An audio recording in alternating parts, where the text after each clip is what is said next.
आइए आज जानते हैं कि इंग्लिश को कैसे और किस तरीके से पढ़ें।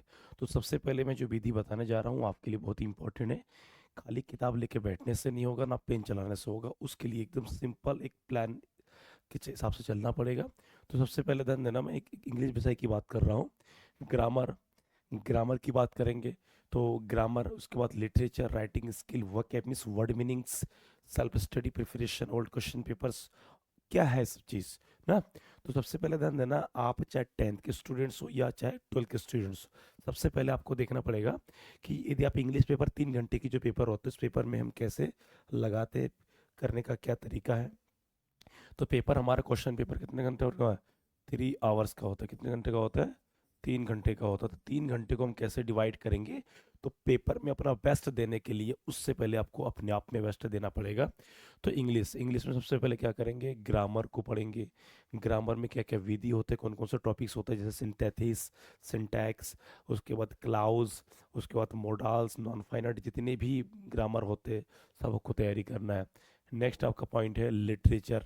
लिटरेचर में कौन कौन से पार्ट होता है, चैप्टर होता है। पोइट्री सेक्शन, पोइट्री किस प्रकार का, Indian poetry, American poetry, British poetry. उसके बाद लिटरेचर में जो चैप्टर्स है वो क्या नोवेल है, प्रोज है, क्या है, सबको देखना पड़ेगा। नेक्स्ट अगला आता है राइटिंग स्किल। तो राइटिंग स्किल में ध्यान देना, राइटिंग स्किल का मतलब होता है जैसे आपका लेटर एप्लीकेशन हो गया। उसके बाद जो राइटिंग स्किल में जो नोटिस, लेटर राइटिंग, जो भी आपके कोर्सेज में है सेक्शन बी में, उसके हिसाब से। नेक्स्ट आता है आपका वोकैब मीन्स होता है वर्ड मीनिंग। क्या होता है? वोकैब मीन्स होता है वर्ड मीनिंग की। जब आपको अच्छे मसालेदार वर्ड मीनिंग आपको याद ना हो, आपकी परफॉर्मेंस होगा ही नहीं, आप लिख ही नहीं पाएंगे। इंग्लिश में ध्यान देना, ग्रामर के साथ साथ मिश्रण क्या है, जो मसाले डालते हैं वो वर्ड मीनिंग से है। नेक्स्ट आपका पॉइंट है सेल्फ स्टडी। आपने बहुत पढ़ाई की है। पढ़ाई के एक मतलब होता है साल बीतने के, आपकी तैयारी अच्छी नहीं है। तो जब सेल्फ स्टडी नहीं करोगे आप, सेल्फ स्टडी का मतलब अपने आप को प्रिपरेशन। और इसको करने के लिए कम से कम स्टूडेंट है ना, इसको करने के लिए कम से कम 7 से 8 घंटे, 7 से 8 घंटे डेली आपको प्रिपरेशन करना पड़ता है। डेली सेल्फ स्टडी लगाना पड़ता है, तब जाके आप सफल होते हैं। नेक्स्ट पॉइंट आता है आपका ओल्ड क्वेश्चन पेपर। जब आपको ओल्ड क्वेश्चन पेपर या प्रीवियस ईयर क्वेश्चन पेपर, तो ये कम से कम आपको 5 से लेकर के 7-8 साल का ये पेपर लगाना पड़ेगा।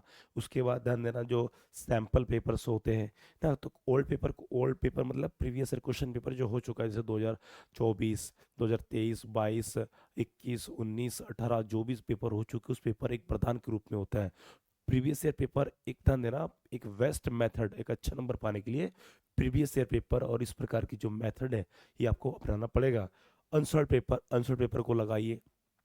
जो पेपर के कटिंग्स आते हैं, अखबार कटिंग्स आते हैं, या चित्रा मास्टरमाइंड के पीछे जो आंसर पेपर रहते हैं, सैम्पल पेपर रहते हैं, उसको लगाइए। तो इस प्रकार की जब आप लग करेंगे तो आपको तैयारी होंगे।